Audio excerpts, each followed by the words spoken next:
Welcome, one and all, to a new series. And first of all, it's so good to be back, by the way. Oh my gosh, I absolutely missed the hell out of you guys. I have been absolutely nonstop busy with editing, but I also had to do a last minute trip across the country. Then coronavirus hit, so I brought my camera for it. But after everything that happened, I was like, nah, I'm probably gonna focus more on trying to get home. So I got home finally, and now here we are. Also, I want to say thank you guys. I launched a Patreon and it is going phenomenally right now. I had no idea I thought it was not going to hit anywhere near what it is. And even if next month is not as good, it still happened with a great big start. So thank you. I have a video I have to do later on. That's for one of the Patreons. And we have a giveaway going on at the end of the month. If you want to get in there last minute, you have to have a $10 or over Patreon to be able to get into it. So without further ado, let's talk about our new series right now. Now, the series is called In the Defense of My Waifu, Indompetent. I can't abbreviate things. So what we're going to be doing is taking a look at one of the major characters, waifus, that are given a bad rap, or I think that is pretty good for what it's worth. And then we'll take a look at Twitter and then go through some people that you guys suggested. So let's go ahead and take a look at the first one. What I think is a woman that is a good waifu, but gets a bad rap. Jericho from the Seven Deadly Sins. So I have been rewatching the Seven Deadly Sins. Yeah, I know the inevitable fate that's going to last me at season 4 or 3. I know what's going to happen. I know it's coming. I might just start reading the manga again after that point. Or they fix it. I don't know. But at the first season and second season and whatever the fuck was in the middle, I'm really enjoying it so far. But one character that I really forgot about or really didn't think of the first time was Jericho. I absolutely loved Jericho. So I found it kind of weird that she was getting shit on a lot in average in Twitter online shit. Now, I have been around the waifu block once or twice in my years of being an anime fan. And I can kind of tell, I'll pick out the character that's going to get the shit on the worst. And the victim of this I obviously saw was Jericho and Diane. They're not going to be the best waifus of the season, and they're probably going to be pushed on under the back burner in a lot of people's eyes. People are going to be looking towards Elizabeth or, I don't know, the best waifu, Berlin? But there's a lot of people that go, oh yeah, Jericho, worst girl. What's Her Name had a really cool backstory, and she had the cool little squinty eyed, that's her quirky little, she looks cute. She's got little closed eyes and like, she's got a little brother and her backstory with her father, and she's trying her best. So she was going to stand out a lot more than Jericho, definitely. I also saw that All Day Anime by Boy Briggs, the Apex boy, that I should not be playing Apex with because I am absolute garbage. Made a video saying how bad they were and how worst the girl they were. And I gotta say, after watching the video, that's fair. One of the big problems with Jericho that happened in the story of what happened to her on her spiral down to worst girl was that Jericho was introduced at the same time as Bond. Now, Bond, being one of the most badass characters in the whole fucking show, had to show how badass they were, and Jericho was on the receiving end of that badassery.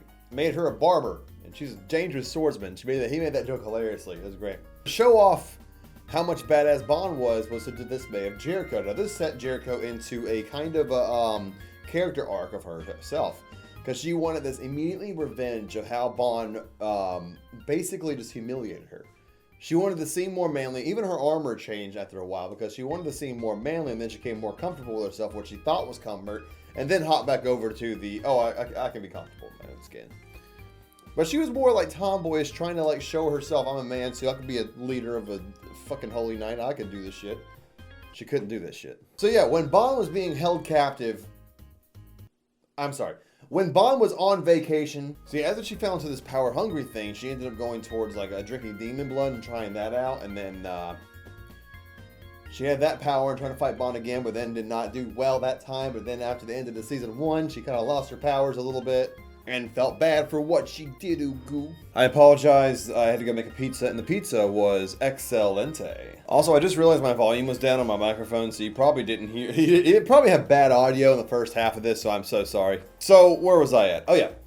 Jericho has been outnumbered since day one. She was stripped down, the first time we ever meet her, she was stripped down and humiliated by an immediate badass character and was used for substance to make Bond look amazing. I love Jericho because she is probably one of the most down-to-earth characters out of all of the Seven Deadly Sins. And comparatively, she looks like Garbo because she's put up against like Bond, And all the other sins and all these cool ass badass women characters. Jericho sacrificed a lot. She ended up loving Bond, and then she had to let that go for a 12-year-old. I mean, legal Lolly. Like I said before, Jericho is probably one of the most human characters out of all of them. You see her beginning, her struggles, her growth of who she is as a person or a holy knight. Gil Thunder had to come to terms with fucking being brainwashed, and then yeah, he was irrelevant. She had the most struggle and was the most relatable to someone like a normal person. But she's not as flashy or cool as all the other characters, so you kind of get set to the side like all the other human characters do. Well,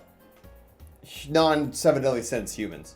And that is why I think that in the defense of Jericho, she's a really great waifu, a really great character in the Seven Deadly Sins, and I love her to death. Also, more dojins, please, not enough. Now let's take to Twitter and see what you guys said when I asked you what you think a really bad waifu is, and I'm going to try to defend it. First of all, you guys have a lot of characters that deserve their own fucking episodes. My waifu, Idomw Makoto. You fucking assholes. I know you weren't talking specifically about Idomw Makoto, but you said yours, and that's mine, so Kevin, fuck you. I think Megumin deserves its own episode, but I might as well be talking about another... Me and Animac have had this conversation before of where Jericho's a pretty good character. And then if he recommended Megumin, then I might as well talk about Megumin while we're on the same episode. But I'll make it short. Megumin, I think, is a really great waifu. Why? Because when you compare it to the other girls, especially when I compare her to Kazuma, being a main interest, Aqua's not even on the fucking table. First of all, Kazuma liking Aqua was hilariously debunked. And I don't know about the light novel because I'm not that far in the light novels, but I know that in the actual show, there was a moment where Aqua was and Kazuma was like, "Hey, I'm sorry, but I tried getting off to you, and I just couldn't do it. I just can't." So then it boils down to the other characters, and then Kazuma, Megumin, and Darkness, and then a few of the side characters. And I think that Aqua and Kazuma, the MC, had a lot of great moments together. Megumin's a little bit more young, but she'll probably age the show, so make her a contender for Kazuma. As for me, non-sexually, I think that she is a great waifu, and I really love Megumin as a character. Because you gotta realize this, it's not on her own stand-on. If we're going by standalone characters on all their quirks, all their abilities, and all their great characterness, we're not going off of any of the main girls. We're not going with Aqua, we're not going with Megumin, we're not going with Darkness, because some of the main best people in Konosuba are the ones that are not even in Konosuba. The main cast. It's all the side characters. Take a look at Wiz. Wiz is a fucking amazing character. She's got the big boobs. And in the light novel, you meet a few more that are really great contenders for best girl or best waifu. It's the exact opposite of what we're talking about when we're talking about Seven Deadly Sins, where the main cast are the best girls most of the time, and then the other ones are the shit tastes. But with Konosuba, all the best characters are the ones that are like Kazuma and everybody else. So when you compare Megumin to Darkness and Aqua, I think Megumin is a standalone winner. Darkness's bondage fetish is just a little bit too much for me. Her backstory is that she just comes from a royal family that are a royal knight as a holy knight. Is this big ass badass knight that just wants to be pommeled on as a knight. Aqua is just this annoying goddess that just fell from the heavens and just fucking useless. And Megumin's the only one that has the aspiring dream, another goal, a passion. She wants to master explosions. I can get behind her backstory, her motives, and even though she only uses explosion magic, there's even in the movie was amazing, her character development through the movie of her giving up on explosions, and then they're like, no, you keep doing what you're doing great, you're fine. Although to Cosmo's dismay, he probably regretted that choice immediately after, regretting it doing it. But yeah, I think Megumin, out of the three best girls in the three main girls of Konosuba, Megumin's probably the one that's my favorite. And I think she's a really valuable waifu, and I think people shit on her for just being the quirky explosion girl. I have a whole video I need to do on Konosuba because the light novel was fucking bonkers amazing.